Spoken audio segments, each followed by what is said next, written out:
Warner Bros. Discovery made a lot of bad decisions in 2022, and they're continuing that trend into 2023. It was reported a few days ago that HBO Max quietly removed over 250 episodes of the classic Looney Tunes era cartoons, and it was reported that potentially these episodes could return to the service, but no, it is now indeed in fact not returning. They're cutting cost once again. A report in Variety confirms this, and they also confirm that seasons 4 through 6 of the classic The Flintstones series was also removed from the platform at the same time. This paragraph in the Variety article explains exactly what happened. The Looney Tunes and Flintstones content was licensed to HBO Max from Warner Bros. Under an intra-company deal. Those licensing agreements expired at the end of 2022, and HBO Max did not renew them, as it seeks to reduce content expenses. It's unclear whether the Looney Tunes and Flintstones content that is no longer on HBO Max will be available on other streaming platforms. And you know this is not going to be the last time they do this, because at some point they're going to combine HBO Max with Discovery Plus into whatever that combined service is going to be,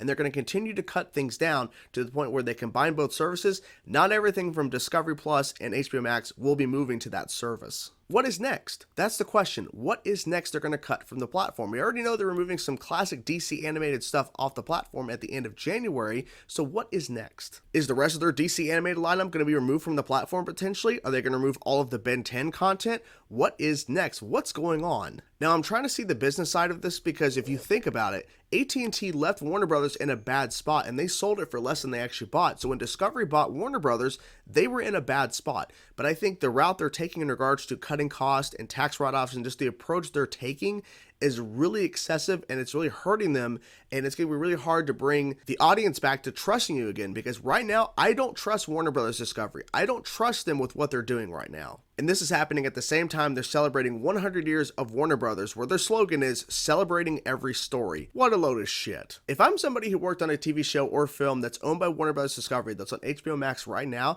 I'd be worried. I'd be scared that at some point, they're just going to cut it. They're just going to remove it because they're cutting costs in terms of their content.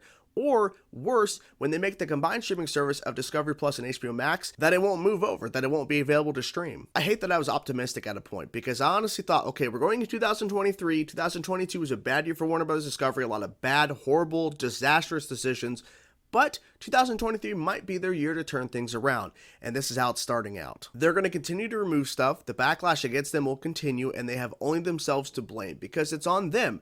They're the ones that are hurting their own brand by removing content off their platform, because the whole point of HBO Max was to showcase and highlight their properties, what they own, and them constantly removing stuff left to right and not even putting up stuff that's actually completed content.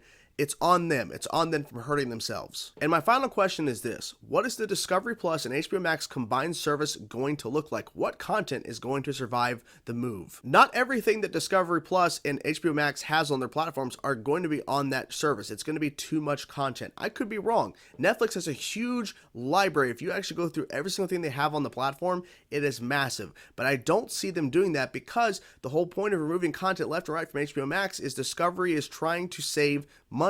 And with that being said, that's why they continuously cut HBO Max content, because they're cutting residuals costs, they're cutting content costs on their platform. So I'm telling you, not everything is going to move over, and it's going to be bad. When that combined service is announced and it's officially coming, you know that they're going to be pushing it hard and trying to push the bigger things they have on the platform, and they're going to ignore other things that people are going to be asking about. And then when that combined service comes out, a lot of that stuff's not going to be there. Watch me be wrong, but I'm telling you, it's not going to look pretty. It's going to be really bad. I need a drink.